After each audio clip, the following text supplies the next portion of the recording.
That's what I mean. I don't know.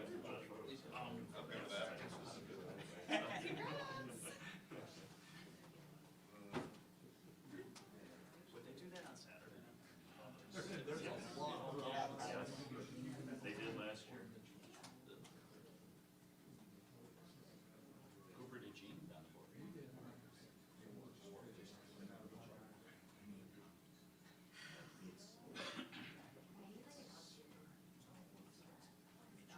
Well, the Panthers really did take a look at it, huh?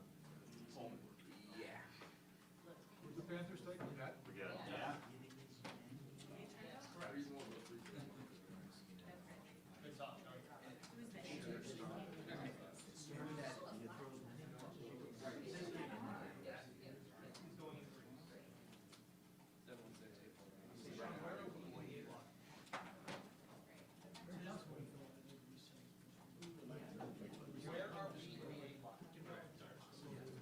Like they lead the league in 12 versus. So what? Oh, just check. Yeah, you now have six really good. And someone tweeted, the Niners are trying to trade IU coming to their pick. I seriously think that he might be one. Could be the long pick 33. I seriously think they're Or they could trade at 33 is always, like, they're always after that. Michael Silver just tweeted the Niners were like a deal. You're not getting 33 for a rookie. No, but it really would make better sense for the team. I'd rather have IU. Yeah, no, I'm saying, like, I'm not giving them 33 for Debo. I don't care. The Bills don't want people. They have Chris Samuel. Okay. You talking about but we already got different things and goals. Yeah, right? You know what, just trade for Josh Allen.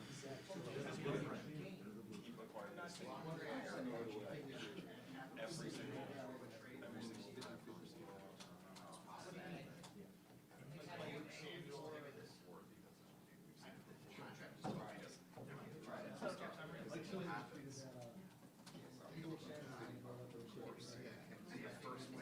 Can you see everything fire up? No, I'm not saying it will go up, I'm just saying if they're talking. Can we fire up the team? We don't see it.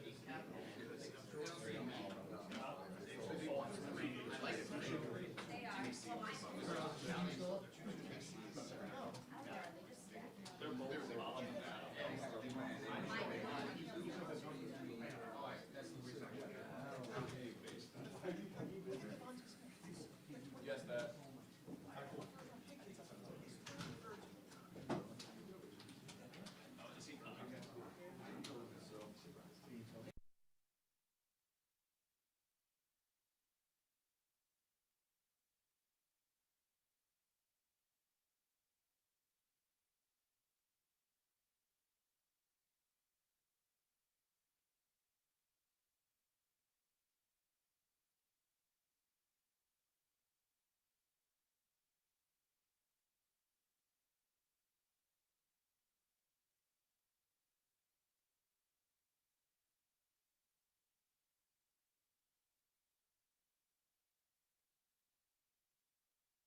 you doing, buddy?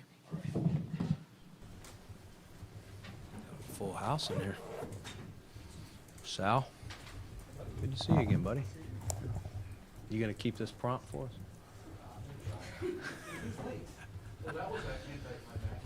I know. That's why I wore more of a bland color. What was your thought process, just in trading back? Did you try to move up at any point? Did not try to move up. We did not. And we didn't have any calls of people saying, do you want? I think most people seem to be sticking around our area. So no, we were checking the whole night, you know, around our area and back, depending on, and we were just like every year following the board and where we think the value is. Obviously, we came into this draft without a 3, and we were able to, you know, get ourselves back into the 3rd and feel like there'll be some value there. And at this point now, we're back to getting 3 picks in the top 95. It works similar to how I had to do the Rasul trade. You know, I think that would have been pick 91. We're at 95. And so, you know, we're excited about tomorrow. And instead of just having the 1 pick, now we got 3. Brandon, was there any hesitancy in doing a deal with Kansas City? I mean, they're defending Super Bowl champions, your rivals, really, the team that you're trying to get past. Is there any hesitancy in conceivably maybe helping them in some way? No, because listen, they can move around. If we don't trade with them, someone else can to get whatever player they're targeting. To me, it's got to make sense for us, and we're following our board. And you know, we could have taken leaps back, like teams much further than that. We didn't want to go crazy far, and honestly thought we would pick at 32, but then talked to my buddy Dan and gave us a chance to move up, I think 59 slots, you know, from a 6 to a 5. And so now we've got a 3, you know, we got the 2 2s, a 3, a 4, and 4 5s. And I think that gives us some chance to fill some roles or use ammo to move around again, depending on how the board falls. Did you get any assurance from them as to who they were going to pick before you agreed to make that move? Kansas City? No. Because if, even like I said, even if we could have traded with someone else, Jay, and they take somebody, like we had other opportunities, the best deal, I would say that was the best deal for us. Take them out, take the team out of it. That was the best deal that we thought that fit what we wanted to do. And the way you have to look at it, I mean, we talked to teams in our division about the trade. You know what I'm saying? It's really, to me, what's the best deal for the Bills? If we don't do a deal, in this case with Kansas City, they can go do a deal with the next team. That You figured they would get whoever they wanted anyway. Yeah. I mean, if you were to Yeah, if you want that receiver there, they were going to get him. We were- 32 probably anyway. Yeah, they're gonna, or they trade up. We were pick 28. Maybe they trade up to pick 29, or 30, whatever. If they were, and they were probably calling in front of us too. I don't know. We didn't ask them that. Did you have a sense, though, that they wanted Worthy or not? Did I have a sense? No, not. I mean, I could see him taking a receiver, but you know, you don't truly know. I mean, no one there said, "Hey, we'll take, you know, this player or whatever." But, you know, I think you would do that maybe if Jay, if you're moving 1 pick back or something like that, then maybe you'd say, you know, if you got 2 guys and you want to make sure you get who you picking or something like that. But where they were moving from, I don't think it mattered to us who they were picking. How did the 5th-year option matter to you or not? Obviously, being at 32 and 33, you have it, you don't. Yeah, I think we were just looking at it as moving up 59 slots in the draft, giving us just more ammo to move around tomorrow, or, you know, if the board is falling well for us, where we think there's a lot of guys available on day 3, then maybe we even stay. So I just looked at it as value, you know, what we could get for going back 1, and, you know, we'll get a lot of calls for this pick tomorrow, you know, at 33. Our phone's already ringing. So, you know, we'll see what happens with that. Did Thomas get by Jacksonville, did that alter, and if he's there at 28, do you think you would have pulled the trigger, and him getting picked by Jacksonville, did that change your strategy after that? Yeah, I mean, we were following our board, you know, without telling you specifically, you know, there were some players that we were following, and when they came off, we decided to see if there was good value to move back. Again, we had opportunities to move into the 40s, into the 50s, you know, and that was obviously too far. You know, we had some good opportunities. Again, the deal that we talked to no less than 6 or 7 teams. It may be more, Sal, but we didn't want to make a giant leap at that point. We wanted to kind of see how it fell and not go way into the second round.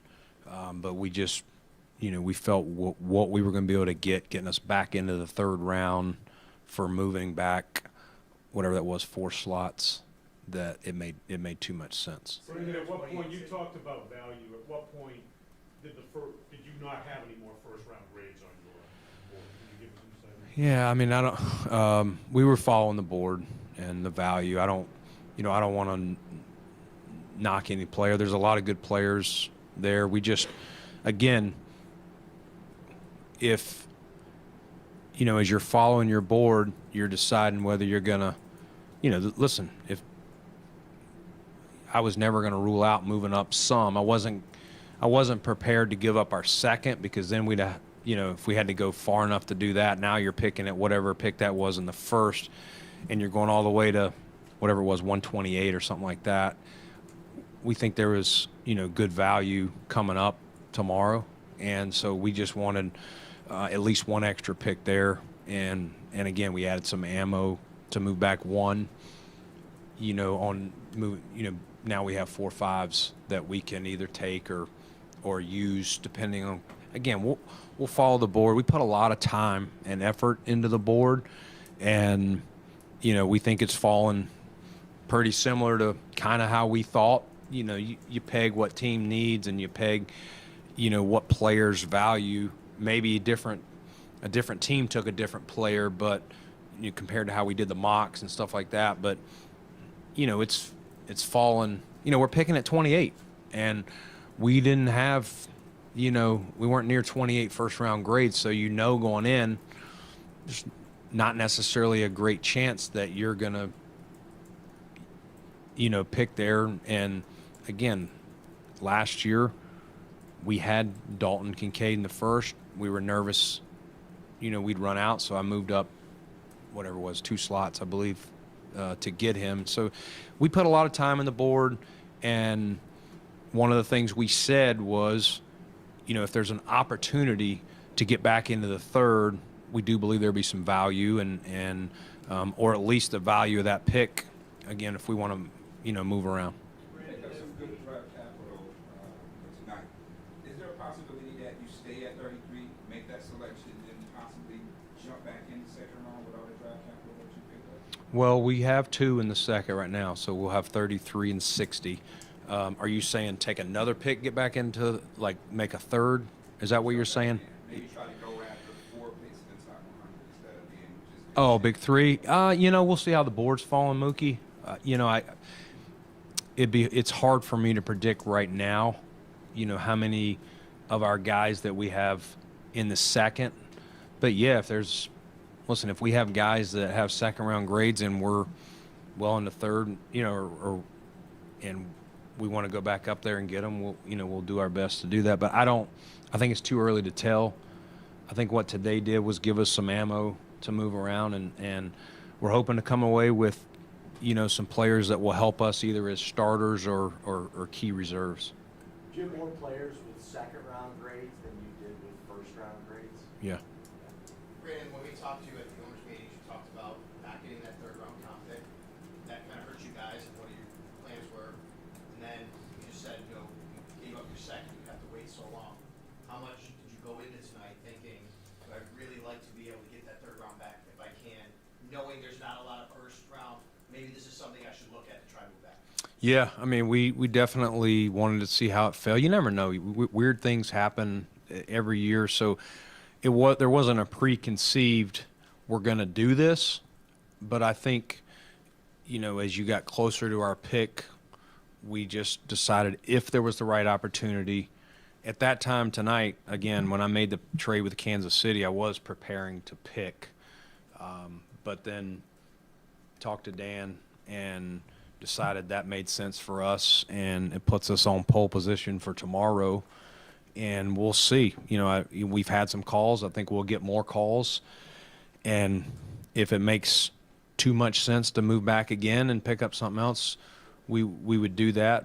We also think there's, a couple good players to choose from. When did those discussions start? Right around, was it right before you were on the clock? Was it There was, teams are reaching out, 3-4 picks.